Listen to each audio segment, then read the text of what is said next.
Okay, så nu er der ved at komme et eksempel øh, i hvordan lineære funktioner de fungerer, og hvordan du kan praktisk talt bruge dem som et aflevering B, forløb 4, aflevering. Så her der er taget et eksempel. Vi kan sige, at den her mand her, han vil godt på ferie, og for at komme på den her ferie, så skal han arbejde et vis antal dage, og han tjener en vis mængde penge for hver dag han arbejder. Hvor mange penge han tjener for hver dag han arbejder, det er i det her tilfælde 1000 kroner. Det kan vi skrive ned her. 1000 kroner. Og hans ferie, den koster 6000, kan vi sige. Her går jeg bare ud fra, at han ikke betaler skat, eller har nogle andre udgifter. I forvejen, der har han allerede 1000 kroner, så derfor så kan vi også skrive, at han har allerede 1000 kroner på sin bankkonto. Og så her, så er det 1000 kroner for hver dag han arbejder. Så vil han finde ud af, hvor mange dage han skal arbejde. Det gør han så ved at sætte en lineær funktion op, der siger, okay, hvis jeg tjener 1000 kroner for hver dag jeg arbejder, så må jeg skulle arbejde, for hver gang jeg har en værdi, det vi ser her på x-aksen, så må mine penge på min bankkonto gå op med 1000 kroner, plus 1000, som er det han har på kontoen i forvejen. Og den værdi her, den kan vi så kalde x, og så kan vi allerede opskrive en funktion her, som hedder, at en funktion af x er lige med 1000x for hver dag han arbejder, plus 1000 kroner. Og så for at løse for hans ligning, det her det forklarer, hvor meget han har efter en antal dages arbejde. Så for at finde ud af, hvor mange dage han skal arbejde, så kan vi sætte f og x til at være lige med 6000. Det gør vi lige hernede. Og så skriver vi 6000 er lige med 1000x plus 1000. Og det vi så bare skal gøre, det er at løse for x, for at finde ud af, hvor mange dage han skal arbejde, for så at kunne få råd til sin ferie.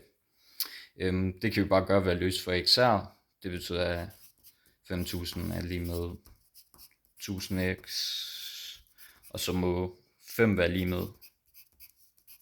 med x. Så her har vi brugt en lineær funktion til at løse et problem. Det var, hvor mange dage han skulle arbejde, for så at løse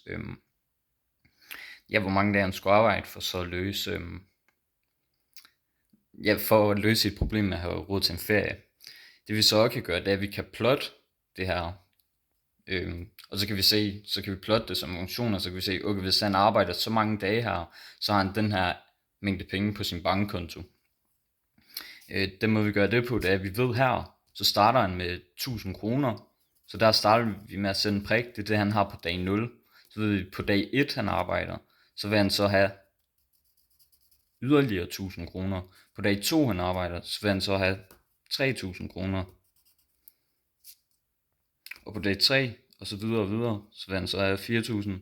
Og så kan vi se, der kommer sådan en dejlig lige streg herop, som vi kan bruge hele vejen hen. Nu har jeg så ikke lige nogen lineal. Og så som vi går ud til længere dage, så vil den her streg, det vil være en lineær funktion, fordi den vil have en konstant ændring.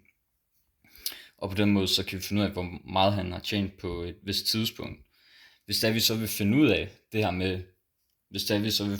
her med 1000x, så det vi siger, det er jo, at lad os sige, du har hernede en ændring på en dag, og du så vil finde ud af ændringen på y-aksen, så kan du for eksempel tage det her interval, hvordan den går fra 2 til 1,